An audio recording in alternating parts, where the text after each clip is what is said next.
जय मसीह के सभी को। आज हम मत्ती अध्याय 10 वचन 34 से 36 देखने वाले हैं और लूका उसका 12वां अध्याय वचन 49 से 53 देखने वाले हैं। तो यहाँ यीशु मसीह ने जब कहा कि मैं पृथ्वी पर मेल मिलाप करवाने नहीं बल्कि वचन की तलवार चलाने आया हूँ। बाप को बेटे से, बेटी को माँ से, बहू को सास से मैं अलग करने आया हूँ। तो इसका मतलब क्या है, यीशु मसीह यहाँ बोलना क्या चाह रहे हैं?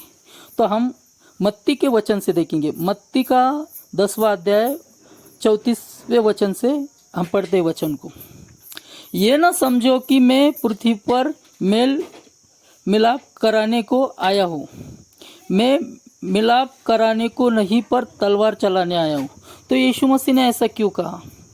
क्योंकि यीशु मसीह जो है हमको सारी दुनिया को एक साथ मिलाप करवाने नहीं आए, बल्कि यीशु मसीह इसलिए आए कि हमको वो अनंत जीवन दे। और जब वो वचन की तलवार चलेगी, तलवार का काम क्या होता है? तलवार का काम होता है दो टुकड़ों में हिस्सा कर देना।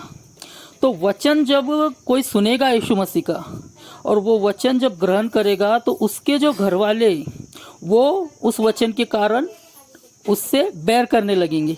इस तरह जो है वो अपने घर से, मतलब अपने घर वालों से अलग होगा। और आगे जो कहता है ना, बाप बेटे से, बेटी माँ से और बहू सास से अलग होंगी, तो वो इसी तरह अलग होंगी।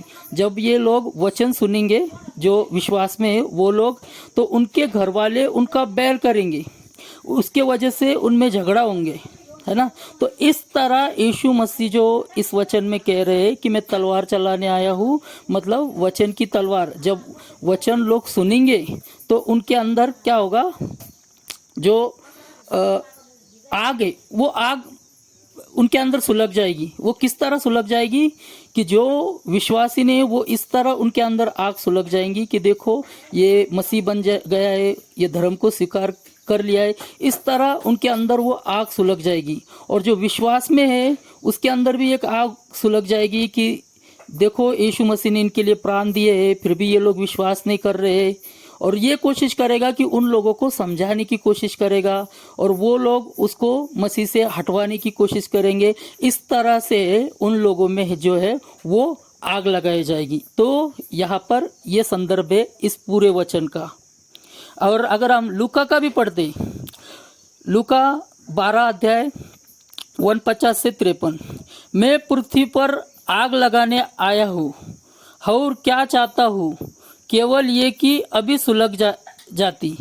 मुझे तो एक बपतिस्मा लेना है और जब तक वो न हो ले तब तक मैं कैसी व्यथा में रहूँगा। मुझे बपतिस्मा लेना है, मतलब उनको मरना है फिर जिंदा होना है, तो ये बपतिस्मा उनको लेना है। क्या तुम समझते हो कि मैं पृथ्वी पर मिलाप कराने आया हूँ? मैं तुमसे कहता हूँ नहीं, वरन अलग कराने आया हूँ। तो कैसे अलग कराने आया है? वचन से। जब हम वचन सुनेंगे यीशु मसीह से, यीशु मसीह को ग्रहण करेंगे, तो यीशु मसीह के वजह से हम अपने परिवार से अलग हो सकते हैं, क्योंकि वो लोग हमारा विरोध कर सकते हैं। इस तरह यीशु मसीह जो है वो अलग करने आए। क्योंकि अब से एक घर में 5 जन आपस में विरोध रखेंगे, 3 2 से, 2 3 से, पिता पुत्र से और पुत्र पिता से विरोध रखेगा, माँ बेटी से और बेटी माँ से, सास बहू से और बहू सास से विरोध रखेगी। क्यों विरोध रखेगी? क्योंकि यीशु मसीह को स्वीकार कर लिया है। तो ये है ये पूरे संदर्भ का सही अर्थ। यीशु मसीह तलवार चलाने आए, मतलब वचन। जब वचन सुनेंगे हम, वचन की तलवार जब वचन सुनेंगे तो हमारे में क्या होगा? 2 भाग हो जाएंगे, क्योंकि हम वचन को ग्रहण कर लेंगे, वो लोग वचन को ग्रहण नहीं करेंगे, तो उनमें और हममें क्या हो जाएगी? 2 टुकड़े हो जाएंगे। वो कहेंगे कि यीशु मसीह को छोड़ दे और हम कहेंगे कि नहीं, तुम यीशु मसीह को स्वीकार कर लो। तो इससे क्या होगा? हम एक दूसरे से अलग हो जाएंगे। तो आशा करता हूँ मैं इस वचन को आप लोग समझ गए होंगे। अगर नहीं समझे होंगे तो मुझे आप कमेंट कर सकते हो। मैं फिर से अगर कोई सवाल इसमें उठता है तो मैं जवाब दूंगा। जय मसीह की प्रेज।